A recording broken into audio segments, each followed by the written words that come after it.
Occasion ఏదైనా, location ఎక్కడైనా తెలుగువారి వేడుక అంటే ఆలివ్ మిఠాయి ఉండాల్సిందే. ఇప్పుడు ఉన్న ఈ యంగ్ హీరోస్‌లో 'అఖిల్' తోటి చేశారు మళ్ళీ. ఇంకా ఎవరెవరు మీకు రిపీట్ కొత్తగా వస్తున్నటువంటి హీరోస్ ఎవరితో చేస్తున్నారు? 'శర్వానంద్', హ్మ్. 'నాని' ఇదంతా కవర్ చేస్తున్నారు. కవర్ చేస్తున్నాను ఆల్మోస్ట్. ఇలాగ ఈ కుర్రోళ్ళ రిసెప్షన్ ఇదంతా ఎలా ఉంటుంది? బాగా అవుద్దా? అందరూ చాలా బాగా మాట్లాడారు. నాకు ఆ సీనియర్ ఆర్టిస్ట్ నాకు లేదు అవంతా నాకు. హ్మ్.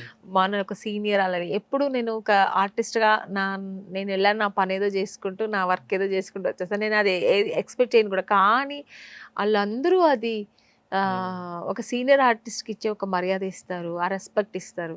అమ్మ కూర్చోండి, కూర్చోండి మేడం అంటారు. నేను నిల్చో ఉంటే కూడా అయ్యో! మీరు కూర్చోండి అంటారు. హ్మ్. ఇలా నాకే కొంచెం ఇబ్బందిగా ఉంటుంది అంత రెస్పెక్ట్ ఇస్తుంటే.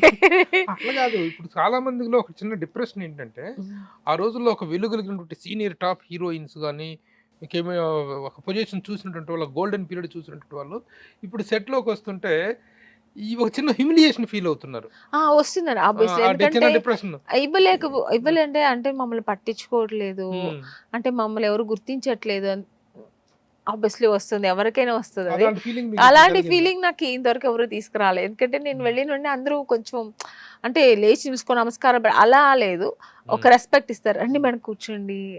ఎలా ఉన్నారు? బాగున్నారా? అప్పట్లో మీరు చేసిన సినిమాలు చూసి ఇలా అంతా మాట్లాడుతుంటారు. హ్మ్. నేను ఒకవేళ షార్ట్ అయిపోతే నిల్చొనుంటే సీనియర్ ఆర్టిస్ట్ మేడం కూర్చోండి అంటారు. వెంటనే చేస్తారు. పర్వాలేదండి అంటే కూడా కూర్చోమంటారు. కొంచెం మనం ఎక్కువగా రెస్పెక్ట్ ఎక్కువ ఎక్స్‌పెక్ట్ ఎక్ చేస్తేనే ఇబ్బంది. అవును. నా చాలు నాకది. మీరు చాలా దైవభక్తి కలిగినటువంటి వ్యక్తి. అవును. ముఖ్యంగా వెంకటేశ్వర స్వామి అన్నా గాని, అవునండి. శివుడన్నా గాని హ్మ్. చాలా ఇష్టం. మీరొక మతాంతర వివాహం చేసుకున్నారు గదా! అవును. దాని తాలూకు మరి ఇబ్బందులేమి ఉండేవి కావా? అది ఏమి ఇబ్బంది లేదండి. హ్మ్. ఎందుకంటే నాకు ఆ విషయంలో తెలుసు నేను ఎక్కువ హ్మ్. దేవుడి పిచ్చి ఎక్కువ అని. ఖాజా నా మొహిద్దీన్ ఆ! గారు. నాకు అలాంటివి ఏమి ఉండేది కాదు. ఆ రిస్ట్రిక్షన్స్ ఏమి లేవు ఏం మతపరంగా. రిస్ట్రిక్షన్స్ లేవు. మిమ్మల్ని వారేమి ఇబ్బంది ఆహా! పెడతం గాని. నాకు ఎమ్మదం, సమ్మదం అంటారు కదా! అలాగా హ్మ్. అన్ని మతాల్ని నేను రెస్పెక్ట్ చేస్తాను. హ్మ్. అన్ని దేవుళ్ళని మొక్కుతాను. చర్చ్‌కెళ్తాను. హ్మ్. ఈవెన్ అల్లా హ్మ్. అనేది కూడా నేను హ్మ్. చాలా రెస్పెక్ట్ చేస్తాను. హ్మ్. వాళ్ళ మతం కూడా వాళ్ళు ఎలా దేవుడు మొక్కుతారో దాన్ని కూడా నేను ఫాలో అవుతాను. మనం అన్ని దేవుళ్ళు ఎలా మొక్కినా మనం మొక్కే విధం వేరే తప్ప హ్మ్. బట్ మనం అందరూ మనుషులో హ్మ్. ఒక్క స్పిరిటే ఉంటుంది. అందరూ చస్తే భూమిలోకే వెళ్తాం. అది ఎప్పుడు నాకు మైండ్‌లో చిన్నప్పటి నుంచి ఉంది. సో, హ్మ్. అందుకని నేను అన్ని దేవుళ్ళని హ్మ్. యాక్సెప్ట్ చేస్తాను. అన్ని దేవుళ్ళని మొక్కుతాను. ఇప్పుడు మీ మ్యారేజ్ తర్వాత మీ ఫ్యామిలీ, వాళ్ళ ఫ్యామిలీ, మీ ఖాజా మొహిద్దీన్ గారి ఫ్యామిలీ అంతా కలుపుకోలుగా ఉన్నారా? ఏమన్నా? హ్మ్. ఉండేవాళ్ళు హ్మ్. బాగా. ఏం హ్మ్. ప్రాబ్లమ్ ఉండేది కాదు. బట్ హ్మ్. ఇప్పుడు నేను సెపరేట్‌గా ఉన్నాను. మీరు సెపరేట్‌గా హ్మ్. ఉంటున్నారు ప్రస్తుతం. పిల్లలండి? పిల్లలున్నారు. ఇద్దరు మీతో పిల్లలు. ఉంటున్నారు. నాతో పిల్లలు ఉన్నారు. ఏం చదువుతున్నారు? ఏంటి? ఫస్ట్ బాబొచ్చి థర్డ్ స్టాండర్డ్. హుహు. పాపొచ్చి ఫస్ట్ స్టాండర్డ్. చిన్న పిల్లలు. చిన్న పిల్లలు. Third standard, first standard. అవును. అవును. ఎవరు కేర్ చూసుకుంటారు వాళ్ళని? అమ్మగారున్నారా? అమ్మగారే. హుహు. ఇప్పటికి అమ్మనే నాకు హ్మ్. చాలా సపోర్ట్ చేస్తది అమ్మ. హుహుహు. ఇప్పుడు మీరు కెరీర్ పరంగా ఏ నిర్ణయాలు తీసుకున్నా మీరిక యూఆర్ లివింగ్ సెపరేట్. అవును.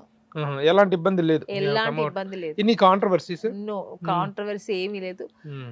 ఒక ఈడిపోయినా ఇప్పుడు మాట్లాడుకున్నా ఫ్రెండ్లీగా మాట్లాడుకున్నా అది వేరే విషయం. బట్ నాకిప్పుడు ఓన్లీ నా ప్రొఫెషన్, నా పిల్లలు. అంతే ప్రపంచం. హుహు. కానీ 2005 జూలై 14న మీ లైఫ్‌లో ఒక చిన్న బ్యాడ్ డే. ఆ రోజున మీరు సూసైడ్ కమిట్ చేసుకున్నారని చెప్పి ఒక వార్త అనేటువంటిది బాగా బయటకొచ్చింది. నేను సూసైడ్ కమిట్ చేయలేదు. హ్మ్. అదే అందరికి చాలా ఒక హ్మ్. రాంగ్ ఇన్ఫర్మేషన్ అది. వికీపీడియాలో కూడా లేదు. పెట్టేసేసి నేను చూసి. చేసుకోలేదు. హ్మ్. అంటే ఆయన హస్బెండ్ అప్పుడు ఖాజా మొయిద్దీన్ గారితో ఉండేదాన్ని గదా! అప్పుడు ఆయన సూసైడ్ అటెంప్ట్ చేశారు. హ్మ్. కొంచెం సినిమాలు తీసి. ఓహ్! ఆయన చేసారు. కొంచెం ప్రాబ్లమ్స్ ఎదుర్కోలేక హ్మ్. అప్పుడు ఫైనాన్షియల్‌గా కూడా కాదు. హ్మ్. ఏదో కొంచెం టార్చర్ ఆయనకి హ్మ్. డేట్స్ హీరోస్ ఇవ్వలేదని హ్మ్. కొన్ని 2, 3 సినిమాలకి అలా చాలా టార్చర్ కొంచెం ఆయన అనుభవించారు కాబట్టి సో, ఆ ఒక డిప్రెస్‌లో ఆయన ఆ నిర్ణయం తీసుకోవడానికెళ్లారు. హ్మ్. నేను తోడున్నాను అంతే అప్పుడు. ఓకే. నేను అది చేయలేదు. నేను చేసుకోలే. టోటల్‌గా అలా రివర్స్ పెట్టారు. నా రివర్స్ మీదొచ్చింది. పెట్టారది. అంటే నేను హాస్పిటల్‌లో ఉన్నాను కదా! చాలా మంది వచ్చినప్పుడు నన్ను కూడా అలాగే అనుకున్నారు హ్మ్. తెలియని వాళ్ళు. హ్మ్. తెలిసిన వాళ్ళందరికీ తెలుసు నేనేం చేసుకోలేదు. ఎక్కడండి మీ ఇద్దరి పరిచయం? ఎట్లా? ఏ అంటే సినిమాతో? ఆయన ఫస్ట్ తమిళ్‌లో నేను చేశాను గదా! హ్మ్. చేసిన సెకండ్ మూవీ ఆయన ప్రొడ్యూసర్‌గా చేశారు. ఆ ఓహో! సినిమాలో చేసినప్పుడు అలా ఏ ఏ ఇయర్‌లో మ్యారేజ్ అయింది? 99లో 99. మంచి పీక్ పీరియడ్. ఇప్పుడు బాగా ఆ. నడుస్తుంది మీ పీరియడ్. 99. మీ పీరియడ్ బాగా నడుస్తుంది. Yes. ఇంకొక 4-5 సంవత్సరాలైనా ఆ ఇది కంటిన్యూ అయ్యి ఉండేది. కంటిన్యూ అయి ఉండేది. కంటిన్యూ అయ్యి ఉండేది. ఇంకొక 3-4 ఇయర్స్ అయినా ఉండేదాన్ని నాకు తెలిసి. ఏమేం లాంగ్వేజ్ లో? కన్నడ మీ కన్నడ మాతృభాష. కన్నడలో చేశాను. కన్నడలో యాక్చువల్ నా చాలా తక్కువ. మాతృభాష తెలుగు అండి. బేసిక్లీ తెలుగు వాళ్ళం మేము. మీ పూర్వీకులు ఇక్కడ ఆంధ్రప్రదేశ్ కు ఎప్పుడో పూర్వీకులు ఆంధ్ర ఏ ఈ ఏరియా? మన అనంతపూర్, ఓ హిందూపూర్ అటు సైడ్ నుంచి అక్కడ నుంచి ఇట్లా. ఆ. మా నాన్నగారు అయితే ప్రాపర్ బెంగళూరు. ఏం చదివారు మీరు బెంగళూరులో? నేను పెద్ద చదువులేండి, కానీ నాకు ఇంట్రెస్ట్ మొత్తం షూటింగ్స్, యాక్టింగ్, సినిమా ఇదే. ఎలా స్టార్ట్ అయింది? ఎలా జనరేట్ అయింది మీకు? బాలనట్టుగా ఏం లేదు, చేయలేదు. అసలు అంత చెప్పడానికి నాకు ధైర్యం కూడా లేదు. ఇంట్లో చాలా భయం నాకు. అమ్మ అంటే చాలా భయం. ఆ నాన్నగారితో చెప్పలేను. నాన్నగారు అంటే రెస్పెక్ట్, అందుకని ఇష్టం ఉంది కానీ చెప్పలేదు. నేను పెద్దదయ్యాకే వాళ్ళకి తెలిసింది నాకు ఇంత ఇంట్రెస్ట్ ఉంది అనేది. నాన్నగారికి అసలే ఇష్టం లేదు, ఎందుకంటే ఆయన డిస్ట్రిబ్యూటర్ గా ఉన్నారు సినిమాలో. వద్దనే సార్, బిల్కుల్ నువ్వు వెళ్ళకూడదు, నీకు చదువు ఇంట్రెస్ట్ లేదా, పెళ్లి చేస్తానన్నారు. నువ్వు పెళ్లి చేస్తే నేను చచ్చిపోతానమ్మా అన్నాను. ఏంటి మరి నీతో తలకాయ నొప్పిగా ఉంది, అసలు సినిమా ఏంటి, నీకు సినిమా ఇంట్రెస్ట్ ఏంటి, నీకు కొత్తగా వచ్చింది, వద్దు తల్లి అన్నారు. లేదు నాన్న నేను చేస్తానని పట్టుదల చేసి, ఇంకా అమ్మ పోనీ ఒక ఆపర్చునిటీ చూద్దాం, ట్రై చేద్దాం, దొరికితే ఓకే. అంటే వాళ్ళకి ఇష్టం లేదు కానీ అంత అంత పూర్తి స్థాయి రిజెక్షన్ అయితే లేదు. లేదు, ఎలా ఉంటుందో ఏంటో అనేటువంటి చిన్న ఏంటో. ఆందోళన తప్పితే. పైగా నేను అంతగా నాన్నగారి నమ్మకం లేదు. ఎక్కువ మాట్లాడదు ఈ పిల్ల, ఎట్లా పోయి అందరి ముందు ధైర్యంగా యాక్టింగ్ చేస్తుంది అనేది నాన్నగారికి. సినిమా డ్రామాతో వచ్చి చూసేవారు, అయినా కూడా నాన్నగారికి ఒక సో భయం. ఇలాంటి పరిస్థితుల్లో ఫస్ట్ కెమెరా ఫేస్ చేసింది ఇప్పుడు ఎక్కడ? ఏ లాంగ్వేజ్ లో?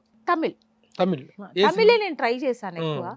తమిళ్లో ఫస్ట్ మూవీ గంగేమరన్ గారు, ఇళయరాజు గారు బ్రదర్ గంగేమరన్ గారు, ఆయన డైరెక్షన్ లో రామరాజు గారు హీరో.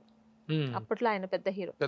సో ఆయన పక్కన చేసా, వెళ్ళి ఫస్ట్ డే చాలా బాగా చేశాను. నాకు అసలు కెమెరా ఫియర్ కూడా లేదు. అందరూ అనే ఫస్ట్ సినిమా ఫస్ట్ మూవీనా అని అడిగారు. అవును అన్నా. ఇంత ధైర్యంగా చేస్తున్నావు ఎలాగా అన్నారు. అంటే చిన్నప్పటి నుంచి నేను అద్దం ఉంటది కదా, దాన్ని ఒక కెమెరాలా ఫీల్ అయిపోయేదాన్ని. కెమెరా ఇది మనం చేస్తున్నాం అలా అనుకుని అది అలవాటు అయిపోయి కెమెరాని చూస్తే ఒక ఫియరు, జనాలు ఉన్నట్టుగా నేనే ఫీల్ అయ్యేదాన్ని. ఇంకా అక్కడ పైగా ఆ రోజు ఫస్ట్ డే మధురైలో ఓపెన్ ప్లేస్ లో చేశారు. అంటే డైరెక్టర్ చాలా బాగుంది అన్నట్టుగా. కొన్ని ప్రయత్నాలు విఫలమైన తర్వాత వచ్చిన ఫైనల్ ఫిల్మ్ ఇది. ఫస్ట్ అటెంప్టే వచ్చిందా? లేదు, 2 years చాలా స్ట్రగుల్ అయింది, చాలా పోరాటాలు అయింది. గంగేమరన్ గారే ఫస్ట్ మూవీ కరకట్టకారన్ అని, మన కనక గారు హీరోయిన్, దేవికా గారు డాక్టర్. ఆ సినిమాలో ఫస్ట్ సెలెక్ట్ అయింది నేనే. నాది చూసి సెలెక్ట్ చేసేసారు. అక్కడ కొంచెం అక్కడ తీసుకెళ్లిన మేనేజర్ ఉంటారు కదా, నెక్స్ట్ డే ఆయన ఏం చేశారంటే, నాకు పేరు చెప్పదలుచుకోలేదు. ఆ మేనేజర్ ఏం చెప్పారంటే, అగ్రిమెంట్ 5 years అగ్రిమెంట్ వేసుకుందాము, నేనే మేనేజర్ గా ఉంటాను. సో అన్ని సినిమాలకు చేసిందే సినిమా రెమ్యునేషన్ నాకు 50% రావాలి, 50% మీరు తీసుకోండి అన్నారు. నేనైతే ఇంకా నాకు డబ్బులు ఇది లేదు కదా, ఓకే మనం హీరోయిన్ గా చేయాలి అంతే. అప్పట్లో పిచ్చి, డబ్బులు సంపాదిస్తామో లేదు, హీరోయిన్ గా చేయాలి, ఓకే చేద్దామని అమ్మతో చెప్తే అమ్మ వద్దు అనేసారు. అలా వద్దు, నాన్నగారు కూడా అక్కడ నుంచి చెప్పి అలా అవసరం లేదు వద్దు. ఇంకా ఆయన అక్కడ పోయింది, అక్కడ ఏదో చెప్పి కట్ చేస్తాడు ఆయన. ఆ డైరెక్టర్ గారి దగ్గర మనం వెళ్ళి మాట్లాడేంత లేదు కదా, కొత్త అమ్మాయి. సో అక్కడ అప్పుడు కనక గారు ఫిక్స్ అయ్యారనమాట. ఆ సినిమా పెద్ద హిట్ అయింది. అప్పుడు కూడా నేను చాలా బాధపడ్డాను, ఇంత మంచి సినిమా మిస్ అయింది. దాన్ని నెక్స్ట్ సినిమానే నాకు మళ్ళీ గంగేమరన్ గారు ఈ సినిమా ఇచ్చారు. ఆ సినిమా పేరేంటి? తెమ్మాంగు పాటకారన్. అది పెద్ద హిట్. అది కూడా మంచి, అంటే పెద్ద హిట్ అవ్వలేదు, గుర్తింపు వచ్చింది. తమిళ్లో ఎన్ని సినిమాలు చేసిన తర్వాత? ఆ సినిమా చేస్తున్నప్పుడు నేను తెలుగు వచ్చేసానండి. జంబలకడి బొమ్మ దొరికింది. మీరు హీరోయిన్ గా సక్సెస్ అయిన తర్వాత మీ సక్సెస్ డాడీ చూడలేదు. ఎప్పటిదాకా ఉన్నారైనా? నా ఫస్ట్ సినిమా జంబలకడి బొమ్మ సెలెక్ట్ అవ్వక ముందు రోజే చచ్చిపోయారు. ఆయన చనిపోయిన సెకండ్ డే, థర్డ్ డే వచ్చాను. అక్కడ కార్యం చేసేసి వచ్చిన నేను అంటే నేను అప్పుడు కూడా తమిళ్ షూటింగ్కి వెళ్ళాను. ఆ షూటింగ్ చేస్తున్నాను. అక్కడ నాకు వాళ్ళు ఏం చేశారంటే, నాన్నగారు పోయారనే విషయం చెప్పలేదు. చెప్తే ఈ అమ్మాయి వెళ్ళిపోతుంది, అక్కడ క్లైమాక్స్ జరుగుతుంది షూటింగ్. సో ఇంకా అవుట్డోర్ వాళ్ళు ఫోన్ వచ్చింది నాన్నగారు, హోటల్కి. వాళ్ళు అప్పట్లంతా మనకు సెల్ ఫోన్ లేదు కదా. Cell phone. వాళ్ళు ప్రొడ్యూసర్ చెప్తే ప్రొడ్యూసర్ ఏం చేశారంటే నాన్నగారికి ఏదో కొంచెం సీరియస్ అంట అనే చెప్పారు తప్ప చచ్చిపోయారు అనే విషయం నాకు చెప్పలేదు. సరే నాకు తెలియదు, సీరియస్ అనక టెన్షన్ అయ్యాను. టెన్షన్ అయితే ఆ రోజు ఆ ఫినిష్ అయ్యి నెక్స్ట్ డే పంపించారు నన్ను. నేను ఆ ఊరు నుంచి చెన్నై వచ్చి చెన్నై నుంచి బెంగళూరు వెళ్ళేప్పటికి 1.5 డే పట్టింది. నేను వెళ్ళేప్పటికి నాన్నగారు ఫేస్ కూడా దొరకలే నాకు. అయ్యో, చివరి చూపు కూడా దొరకలే, ఎందుకంటే అప్పటికి లేట్ అయిపోయింది. వాళ్ళు నన్ను అందుబాటులో లేదు నాకు చెప్పడానికి. ఆ రోజులో కమ్యూనికేషన్ చాలా తక్కువ. అప్పుడైతే ఆ ప్రొడ్యూసర్ చాలా తిట్టుకున్నాను, కానీ ఏం చేయలేము, అలా జరిగింది.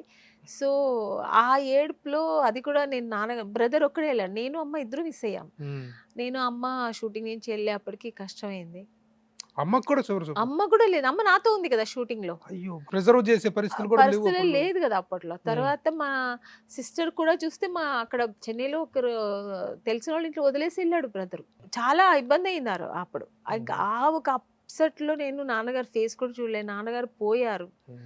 సో అక్కడ చాలా దుఃఖంగా ఆ రోజు ఏడుస్తూ కూర్చున్నప్పుడు ఆఫర్ వచ్చింది, జంబలకడి ఫోన్ వచ్చింది.